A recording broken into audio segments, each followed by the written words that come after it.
everybody, welcome back to Bear Vlogs. My name is Bear and welcome to my channel. I realize that there are a lot of people who joined us recently. Thank you so much for joining the family. I appreciate it. If you're new here and you have not subscribed yet, kindly click on the subscribe button, click on the bell, and if you want to know anything, just share with me in the comment section. I will always respond to whatever question you have. And also just to get to know you, just tell me who you are, what you like doing, and yeah, whatever you want to say in the comment section, I will always respond. So there's this one question that I've been asked severally: what is the fastest way to become a Canadian resident? This has been asked more than 3 times, and today I'm gonna be talking about express entry. This is an equivalent of green card, the America's green card. So stay tuned if you want to know more about living in Canada and how you can be a Canadian resident in the shortest time period.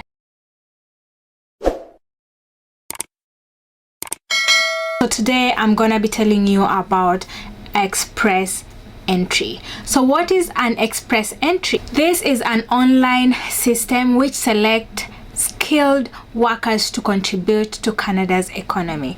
It is also a point-based system which rewards high-scoring individuals and invites them to apply for permanent residency. So express entry has got 3 programs. Number 1, Canadian Experience Class. There's Federal Skilled Workers and Federal Skilled Trades. If you want me to expound more about these 3 programs, I will do that on a separate video. For today, we are going to look at the overview of an express entry and how to apply and check for how to become eligible. So now that we have known what express entry is, so what are the steps? Step number 1 is check for eligibility. Am I eligible? That's the first check. And you cannot just go straight to applying when you're not eligible.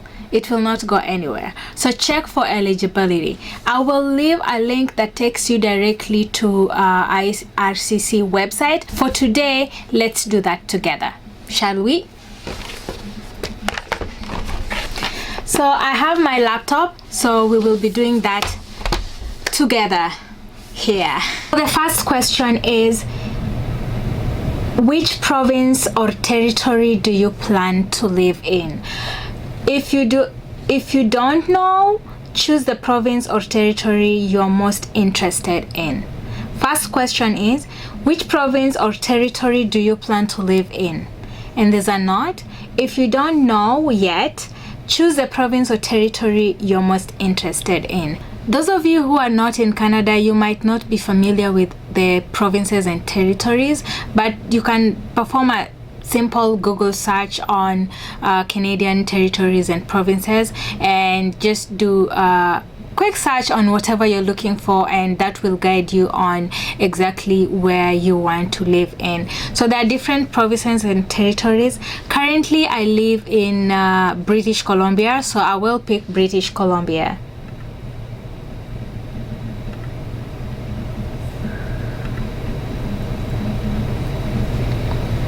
The next question is, Canada's official languages are English and French.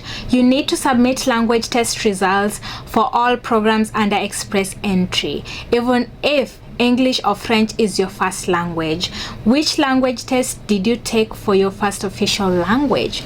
So here you're supposed to provide proof of your English test results. So before you even start the process, make sure you do the English test. When you're doing the English test, remember there's the academic, especially if you're doing IELTS or when you're doing CELPIP.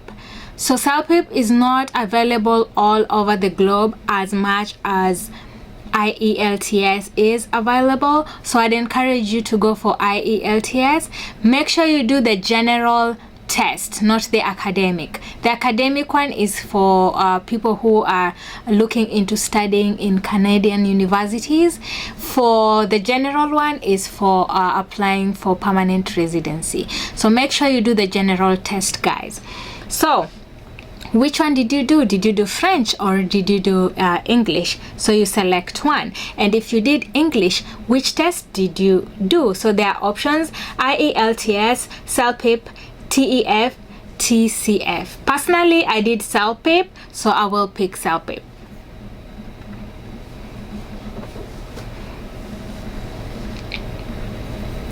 So what date did you do this test?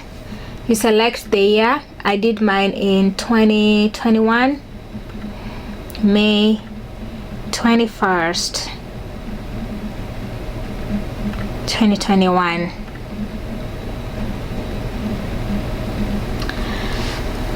So the next question is where you enter your scores for each category of the test, the general test. So the first one is you enter the test score for speaking. Speaking was 10, listening was 8,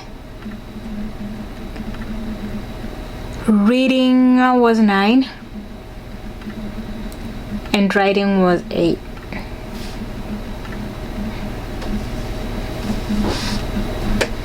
Do you have any other language results? Which language test did you take for your second official language? So this is whereby if you have taken a French test, then you put in your result here, because as we said before, Canada's official languages are 2, which is English and French. In this case, I did not do any French test. I don't have any skills. I don't speak French, so I will say none. In the last 3 years, how many years of skilled work experience do you have in Canada? It must have been full-time or an equal amount in part-time. So in this case, if you have never worked in Canada, just select none. But personally, because I have lived here, I've been doing part-time, so I will say 1 year or more, because I've been here for more than 1 year. And the next question is, during this period, which national occupation classification level is most of the experience in? So Canada classifies occupation into different categories. So again, check the NOC classifications, which is the National Occupation Classification, and see where your job group falls. If you do not have any Canadian work experience during this period, please choose none of the above. So because I chose that I have experience, I have to enter which NOC classification level that I have experience in. So there's a skill level A, which is professional occupation. There's level B, technical occupation and skilled trades. Skill type 0 is managerial, and then there's none of the above. So I will select B because I was under a technical classification. And voila, as simple as that. That's the check for eligibility. We are done. So after answering these questions, you're given the results immediately. So it says, based on your answers, you appear to be eligible for express entry. Yay! As simple as that, you already know that you are eligible. Now, a tip that I will give you: if you find out that you are eligible, apply as soon as possible. I will tell you why at the end of the video. Anyways, now that we have actually determined that we are eligible for express entry, then we go to the next step. So what is the next step? The next step is to create a profile. Just a minute, guys. I'm just like putting together my notes so I don't mislead you. Okay, after determining that you are eligible for express entry, what is the next step? Step number 2 is creating the profile. So when you're creating a profile, remember to be truthful and factual. If you're not truthful, then you risk a chance of being invited to apply for Canadian residency. So there are different categories. Make sure you actually make sure you note down all the details under all these categories. And these categories include, number one, personal details. This is where you enter all your personal details: gender, age, marital status, and all those personal things that are required of you. The next category is contact details. Now here, this is where you put in your contacts, your telephone numbers, cell phone numbers, your address, your email addresses, and all that. The next category is study and languages. Now this is where you enter all your academic history, and this includes all the education that you have done in your life. If you have gone up to high school, that's still okay, because there are different job groups that you could still qualify for. Just enter which high school you went to and your grades and all that, and your primary school. If you have done a diploma, again, you still can qualify. Enter whatever you did and all that. If you have done a degree, a master's, this is the place where you enter all those details. And then we have language details. This is where now you enter the language scores that we entered before. Remember, the first step was just to determine if we are eligible. Now we enter these details, and we'll be needed to actually provide evidence. So make sure you are truthful and factual. The other category is application details. So this is where you fill in the application form and all the details that are required to enter in that form. And then lastly, actually not lastly, we have representative details. So in this case, this is not a must, but some people choose to have a representatives. So a representative is like an organization or a person. It's like a lawyer, somebody who you are working with in order to submit this application, and this people will be in direct contact with IRCC so that they do all these applications on your behalf, and then they will be telling you the results of IRCC. So it's like a go-between. It's like a third party who is acting on your behalf. So IRCC has got a list of representatives on their website. You can go there and check and actually contact one of their representatives to represent you. However, this is optional. You don't have to do it. If you're confident, you can do it on your own. And then lastly, we have work history. This is where you state all the experiences that you've had before. So if you've been working for 2 years at a certain job, this is where you add all those experiences, which are very important.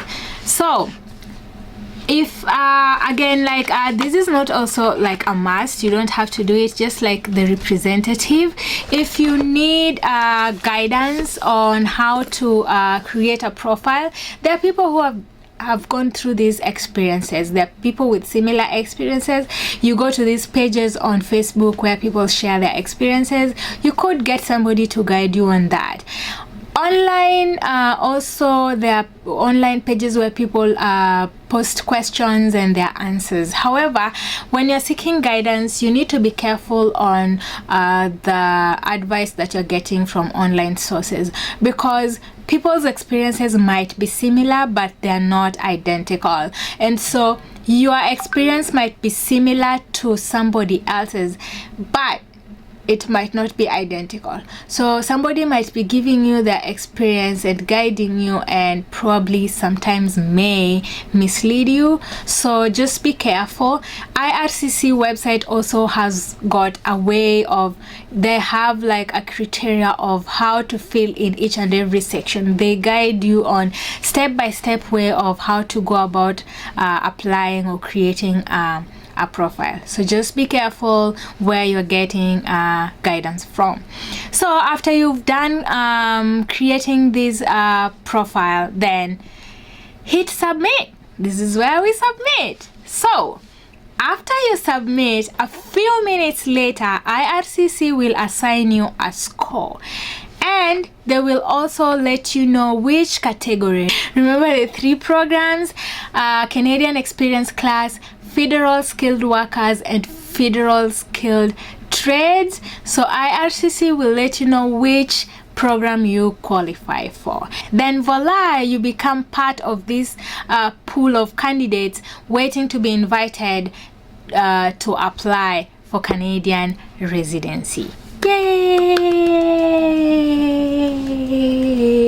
Isn't that amazing? That's amazing. So until this point, you've done the major part of work that you're required to do. So the 3rd stage is the most crazy phase, I would say, for lack of a better word, because this is the stage whereby we just sit back and wait. So let's wait. And while we wait, what happens? So every 2 weeks, IRCC releases CRS scores. What is a CRS scores? These are scores that they are cutoff points that IRCC releases every 2 weeks. So remember, I told you this is an equivalent of the green card, the America's green card. The difference is that for Canadian permanent residency, it is ongoing through the year. Every 2 weeks, they release a score. And remember the pool of candidates who have created a profile. If you meet that score, then you are automatically invited to apply. But for the green card, the America's green card, there's only a single time of the year, a period, I think it's in October or September, whereby people are allowed to apply, and then it's like luck.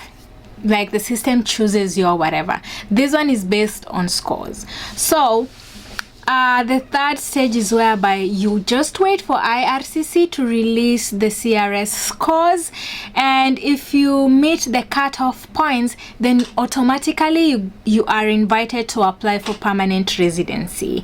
If you score points equaling the cutoff points, then IRCC will announce a tie-breaking rule.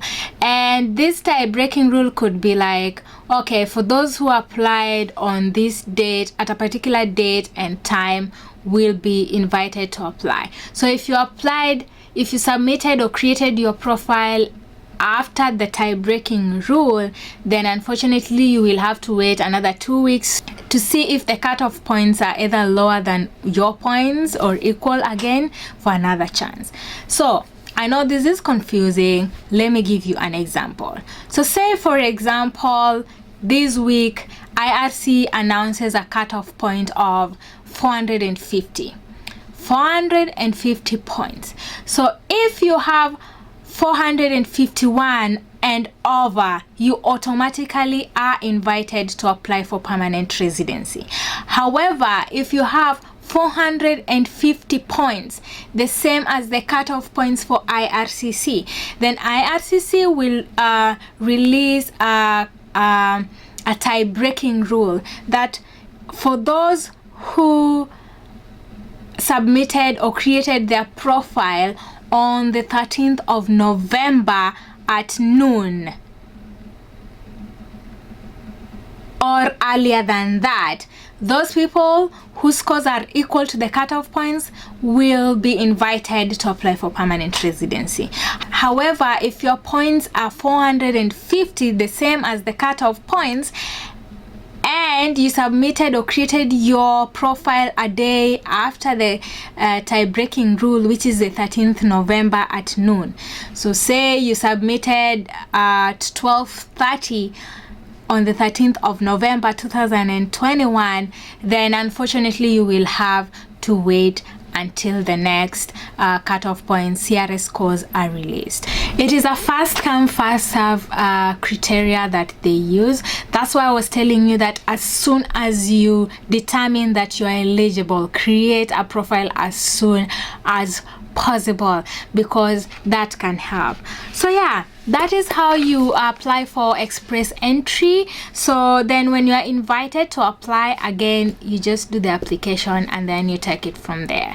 Now, a few things that I would like you to know are: number one, make sure that you apply early. And again, I can't stress that enough, because when when your points are equal to the cutoff points, then you are at an advantage if you applied earlier.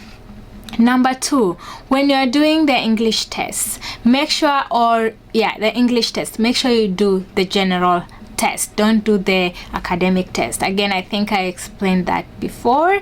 And number 3, before you start the whole process, just make sure you have the English test, because that will be very important in determining whether you are eligible or not. Make sure you're answering truthfully and factually. And yeah, welcome to Canada. That's your getaway to becoming a permanent resident in Canada. And regardless of wherever you are, whether you're in Kenya, Uganda, Somalia, South Africa, Europe, America, or even within Canada, you can always apply through express entry and become a permanent resident. How beautiful would it be to come to Canada when you are already a resident? Okay, so thank you so much for watching this video. I hope it was not too long. If there's any question you have about express entry or about generally coming to Canada through other ways like study permit, like visiting visas or fiancé permits, let me know in the comment section. I will always be willing to help or assist where I can. Otherwise, follow me on Instagram at bear_vlogs. Subscribe, share this video with your friends and family, and see you in the next video. Thank you so much and have a wonderful day. Bye bye.